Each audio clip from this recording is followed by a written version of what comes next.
はい、今回はですね、小倉商業高校と小倉南高校の第13回定期野球大会を見にですね、北九州市民球場まで行ってきました。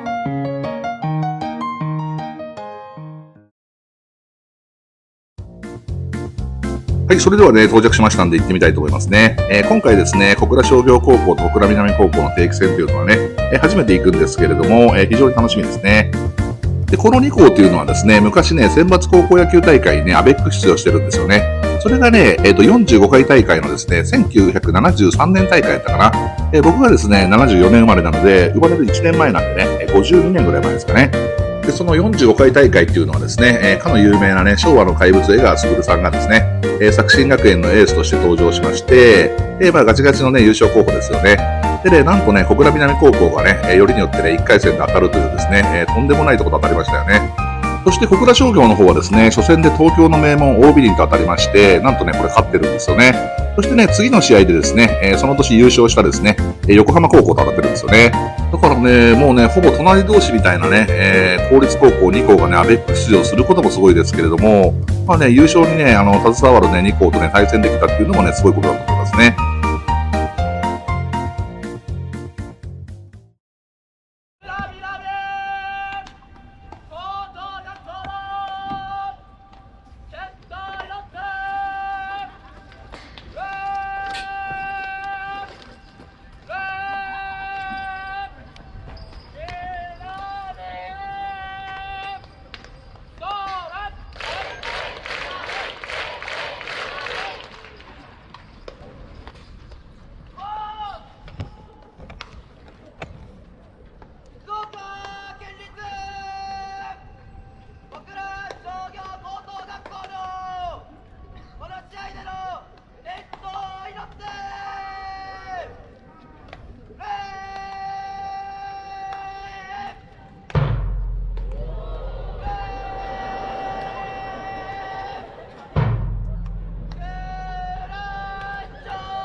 はい、今回はですね、小倉商業高校と小倉南高校のですね、第13回定期野球大会に行ってきたんですけれども、試合はね、めちゃめちゃ面白かったですね。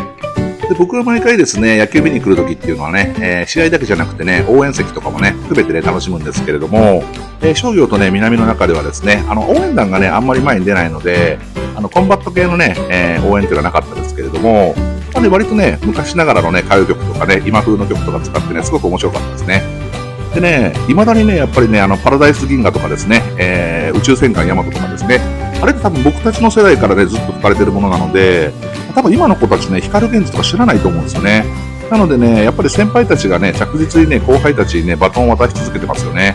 で去年まではですね、3年間ね、小倉東地区定期戦をね、見てきましたけれども、2校はね、もうほんとライバル同士っていう感じでですね、もうね、イケイケのバチバチなんですよね。なのでね、すごくね、白熱はするんですけれども、今回のこの2校っていうのはね、なんかね、姉妹校みたいなんですね。勝ち負けもね、すごく大事なんだけども、お互いね、野球を楽しんでいこうっていうね、そういう姿勢がね、すごく良かったですね。もうね、盗塁なんかでもですね、もうバンバン狙ってですね、ほんとね、試合展開がめちゃくちゃ面白かったですね。で、うちのね、真ん中の娘もですね、三塁側でね、友達とね、キャッキャ言いながら応援してましたけれども、もうはっちゃけ具合やばかったんで、今後もですね、楽しい思い出をね、いっぱい作ってほしいと思いますね。それでは最後まで見ていただきありがとうございました。